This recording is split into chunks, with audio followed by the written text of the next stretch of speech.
Hello there, this is Richard Spirits Gaiden, and this is Capcom Generation 3. This is on the Sega Saturn, the lovely Sega Saturn. This is a compilation of 4 of Capcom's early arcade hits. This is the Capcom Cube logo. Wasn't Lobo a superhero of some description? That's a logo though, that's not Lobo. It's now loading. Let's stop that nonsense. Here is the Capcom logo again. And we have some sort of introduction. We've got Sun, who appears to be a comedy character that likes fruit. Here we have Volgas, who appears to be a spaceship that likes fruit. Here we have Hijmaroo, which are pirates that like fruit. And X's, which seem to be some sort of insect-based aliens. Fruit, not in attendance. So this is the title screen, and we have a PlayStation 1-esque kind of hum as it came on, which was interesting. Yeah, so those were the 4 games, and they're kind of quite crusty. We do have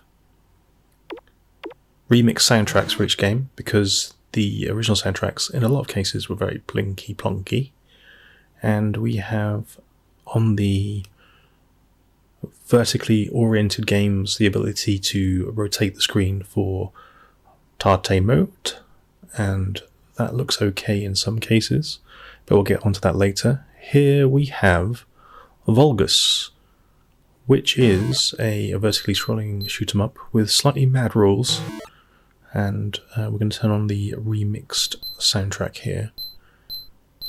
Yeah, slightly odd rules. Your bullets do fly all the way up the screen, which is handy. You have like a giant bomb which takes out multiple enemies in a row or larger characters in one shot.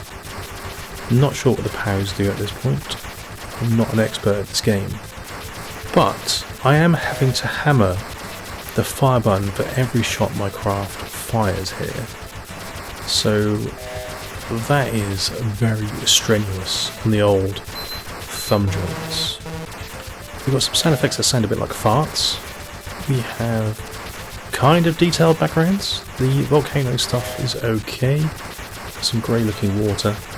We have a lot of sprites flying around the screen from the very start. This is a bit more action-packed than 1942, I would say, just in terms of the amount of crap flying around. The powers don't seem to do anything similar to what they do in 1942, so that's what's confusing me, to be fair. At some point, fruit does come down the screen. I've triggered that before. I'm not sure what I did to do that. The background does evolve as you fly up the stage. Oh, got some those weird Capcom Infinite Energy logo thingy-jigs. Lovely stuff. You can see the background is very tile-based there, with very square beaches. Mildly diverting is how I'd describe this game. With the remix soundtrack, it's listenable, even though the sound effects are kind of farty, but it's alright. There's a lot of things flying around. I say a lot of things. There's a few things flying around quickly, which gives the impression of a lot of things flying around. And we've just come out of the atmosphere and we're in space, where we have to fight, amongst other things, space skulls, from what I remember. This giant, glowy-eyed, I don't know what you'd call it, it's like a crab, appears every now and again. It doesn't fire at me. He usually dies before he gets to fire at me. That background looks very clone stamped for Photoshop users out there. Anyway, we're going to look at Sun now. So Sun is a horizontally scrolling platform shooter. Your little monkey man can fire bullets out the end of his staff. He grips his staff between both hands and then unleashes death pellets at oncoming creatures. And whilst he's doing that, he's collecting fruit and running through checkpoints. I'm sure this game's got some sort of plot. But here we go. His bullets only reach halfway across the screen.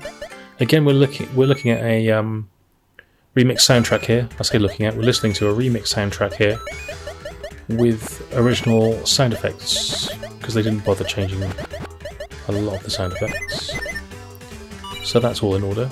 The remix soundtrack is actually fairly pleasant on this game. The gameplay is fairly boring. It's a bit... how would I describe it? Well, boring is a good word, but it's rigid. Very rigid. Like you've got several lanes that you can run in. How many we've got? 1, 2, 3, 4, 5, 6. There's 6 lanes you can run in. And you have to hop between the lanes to collect items. But the bad guys hop after you. So I suppose it's got a bit of a scrolling bubble feel in some ways, which is a bit odd. But yeah, you collect items, you collect bamboo shoot things for big bonuses. Radishes, you've got stone golems that kind of nut you in the balls. You've got McDonald's fries, so it does remind me a bit of just in some of the things you pick up. Bubble, which is weird, and like Bubble, it's got platforms, specific platforms for you to jump on. But it is also a scrolling shooter, so if that's not brain bending enough, I don't know what is. It's not particularly enjoyable, I would have to say. So sorry if you're a fan of Sun, but I didn't enjoy it that much. So we've got 2 games so far down on the disc. One of them is a crusty vertically scrolling shoot 'em up. One of them is a slightly crusty horizontally scrolling shoot 'em up stroke platform game. I think I prefer Volgas at this point. Hijmaroo or Hijmaroo, I don't know how you say it, is a pirate-themed take on Pengo or like a Bomberman style game. So you basically control a pirate who can pick up barrels and run over other pirates with the barrels. And I think the objective of the game is to clear the whole screen of pirates, which is groovy. The main problem I have with this game, and you'll see it as I play the first level, is that you have to be very accurate with when you can throw the barrels. The game is very grid based and you have to stick to that grid rigidly and religiously to be able to fire the barrels in a certain direction. And it's painful a lot of the time because you're not sure, because your character doesn't move on a grid system. Your character kind of can move pixels at a time, but you can only fire the barrels on the grid, so you never know whether you're lined up quite well enough to fire horizontally or vertically at certain points. And as you can see, because the levels are maze-like, you have to experiment with where you can throw the barrels. And getting hit by a pirate means you die. So I love the theme of this game, and I do like the idea of the game. It's just the implementation of the controls. Like, I tried to throw that barrel to the right there, but I wasn't lined up with the grid, and there was no way of me knowing that I wasn't lined up with the grid. Therefore I threw it upwards, and those 3 pirates came running towards me at a great rate of knots. So yeah, I find this game frustrating for that reason, and for the fact that I'm crap at it. So I think the fish just give you bonuses, like the glowing barrels obviously always give you a bonus. And we've got a talking octopus who's squeaking game over at me. Yeah, it's all like, I do like the theme and I like the general idea, just don't like the execution on that game.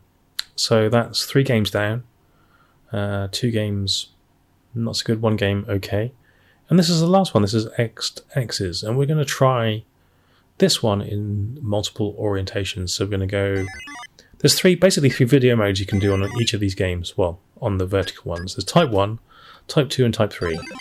Type 1 squashes the play area down into the a vertical oriented screen, and squashes it, so you get horrible shimmering artifacts.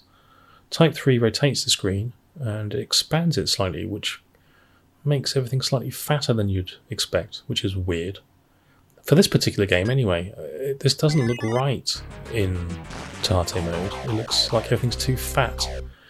Not having played the original game in the arcade, I can't vouch for whether this is what it looked like.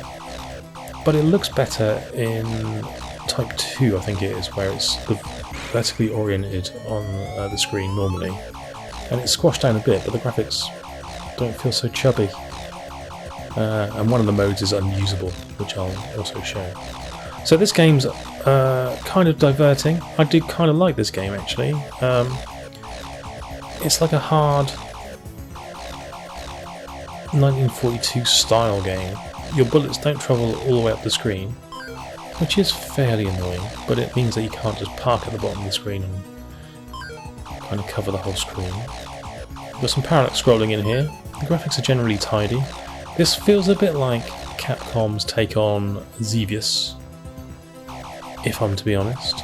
It starts launching characters from behind you, which is devious, not Xevious, devious, because you can't fire backwards at this point. You do have bombs though, which get rid of all the bullets on the screen.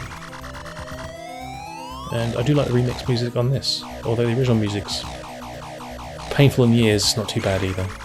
So yeah, game full of insects and lasers, lovely stuff, with a kind of an evolving background. Difficult game though. Oh, here's the skulls. So I got mixed up with this in Volgas. So Volgas doesn't have skulls. This game has a screen full of skulls. Well, my memory is shot to shit. So this is the horrible screen mode. This is the whole thing. I think this is probably arcade resolution squashed into a vertical Saturn screen, and look at the shimmering, it's unplayable. So don't play it in that mode. And let's go and change the screen mode from Type 1 to Type 2. For this game is your best choice, because it doesn't kind of look right in Tate mode either. There you go. Most pleasant. Right, so this compilation of games will cost you 35 English pounds, and there's a couple of really crusty old games on here, which I don't get on with. I'm sure other people might find enjoyment in. And there's a couple of vertically scrolling shoot 'em ups which are very similar to each other, apart from the theme, and they're okay. So if you like to spend 35 English pounds on two okay games, which you can probably get in loads of other different places, including Retrocade. You can get this. You can get these. You can get a couple of these games on Retrocade, and that comes with other quality games, and that Retrocade can probably be had for the same price as this disc. So yeah, not incredible value, huh? One for the collectors maybe. Okay then. Not recommended. Sorry. Ta-ra.